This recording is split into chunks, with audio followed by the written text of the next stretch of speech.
Hello दोस्तों, नमस्कार। कैसे हैं आप सब लोग? उम्मीद है कि आप सब लोग मस्त होंगे, स्वस्थ होंगे और अपनी कार्य में लीन होंगे।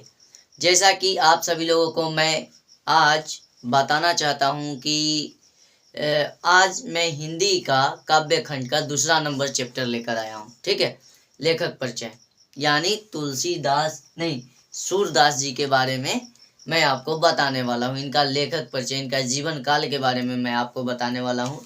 इन्होंने एक पद को लिखे थे और इसी पद का अगला वीडियो मैं लेकर आऊँगा, लेकिन इससे पहले मैं आपको लेखक परिचय बताने आया हूँ। ठीक है, मैं आप सभी लोगों से यह बात शेयर करना चाहता हूँ कि मेरे इस परिवार में शामिल होने के लिए आप सभी लोगों को दिल से बहुत बहुत धन्यवाद। आप सभी लोगों को बहुत सारी शुभकामनाएं।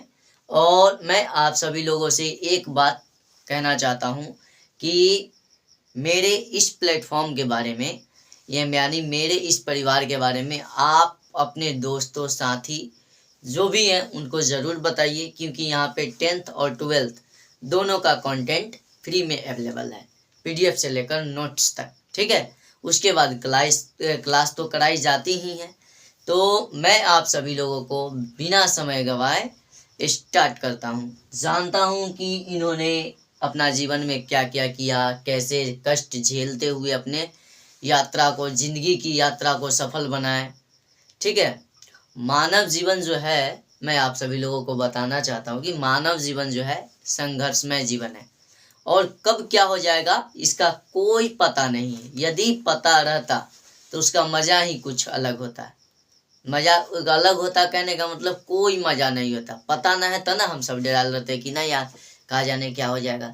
लेकिन यदि मान के चलो कि बोर्ड एग्जाम है, यदि आपको एग्जाम देना है और पहले से आपको बता दिया जाए कि 423 नंबर आपका आएगा, अब तो एकदम रिलैक्स हो जाएगा। यदि बताया जाए तो यानी कंफर्म होना चाहिए, सही बात होना चाहिए, तो आप रिलैक्स हो जाएगा। आप जान के भी नहीं पढ़िएगा कि हमारे 423 नंबर तो ऐसे चली आएगा, तो ऐसे नहीं होता है।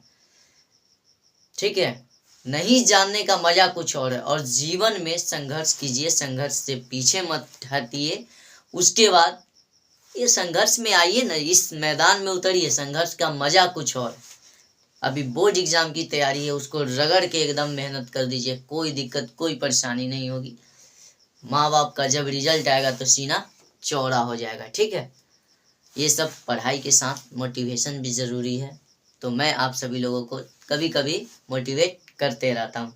और मैं आप सभी लोगों को बताना चाहता हूँ कि इस पद जो मैं आपको पढ़ाने वाला हूँ, इस पद का लेखक अभी पढ़ाने वाला तो नहीं हूँ, लेकिन लेखक परिचय के बारे में बताने वाला हूँ। यानी सूरदास जी के बारे में आपको एक एक शब्द को एकदम एक्सप्लानेशन के साथ में बताने वाला हूँ आपको। ठीक है, तो चलिए बिना समय गवाए मैं आपको स्टार्ट करता हूँ। ठीक है, पहले से ऑलरेडी मैं लिख चुका हूँ ताकि आपका समय बच जाए। मैं आपको 10 मिनट के अंदर में वो सारी कंटेंट प्रोवाइड करा देता हूँ जो कि अन्य ABC टीचर जो है उसी लेक्चर को लेकर आते हैं, तो 45 मिनट, 50 मिनट, 35 मिनट इतना का लेकर आते हैं। ठीक है, तो चलिए मैं आप सभी लोगों को बताता हूँ कि पद इस चैप्टर यानी काव्य खंड में 2 पद है। पहला पद है सूरदास के द्वारा लिखा गया और दूसरा तुलसीदास के द्वारा। तो मैं आपको पहला पद ही पढ़ा रहा हूँ इस चैप्टर यानी काव्य खंड के अनुसार बुक दिगंत में। तो पद का लेखक सूरदास जी हैं, इस पद का लेखक सूरदास जी हैं। उसके बाद लेखक सूरदास जी हैं। इनका जन्म जो है 1478 में हुआ था। इन लेखक यानी सूरदास जी का जन्म 1478 में हुआ था इनका। और जन्म जो है, जन्म तिथि जो है अनुमानित है, यह कोई कंफर्म नहीं है। हो सकता है 76 भी हो सकता है, 77 भी हो सकता है, 79 भी हो सकता है, 80 भी हो सकता है। समझ गया ना? तो ये 1478 क्या है, एक अनुमानित।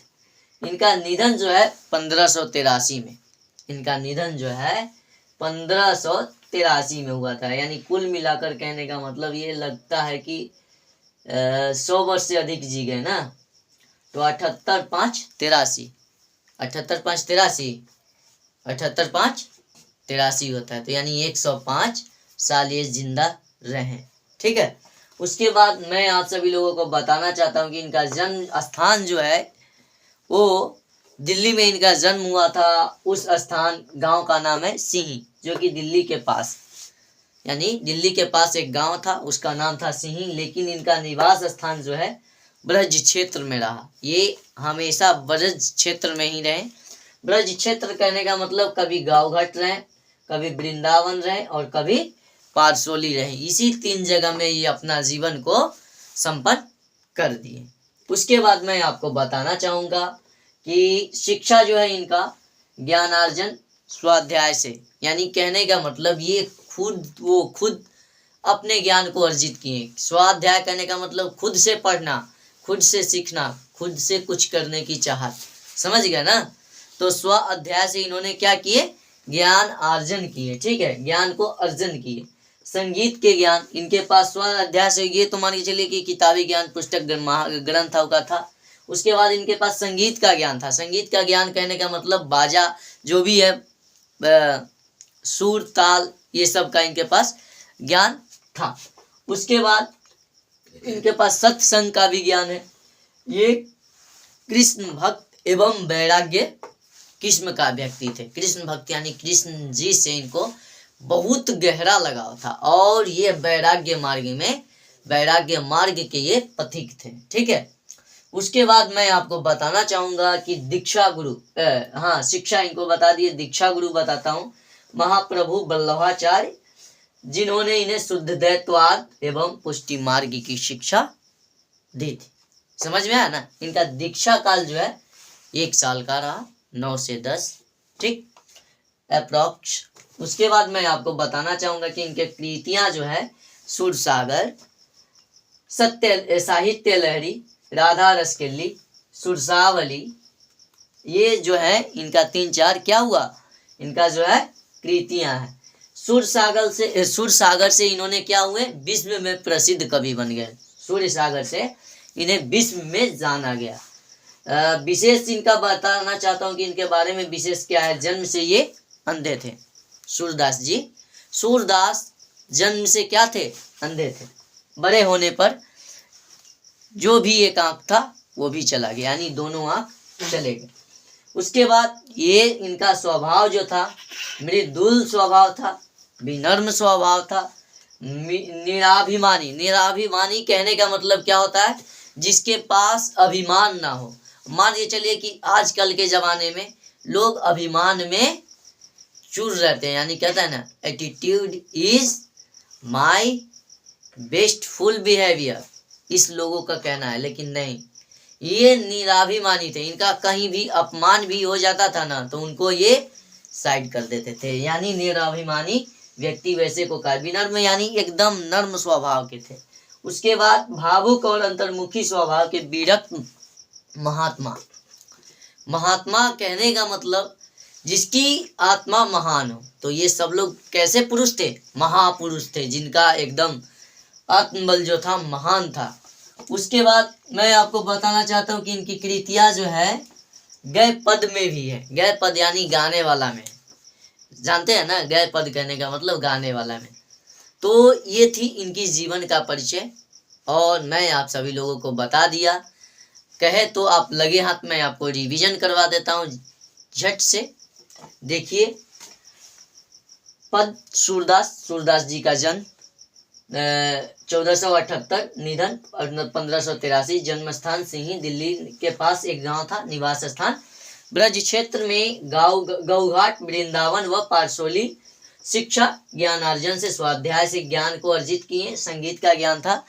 उसके बाद इन्हें सत्संग और कृष्ण भक्ति व वैराग्य मार्ग के पथिक थे।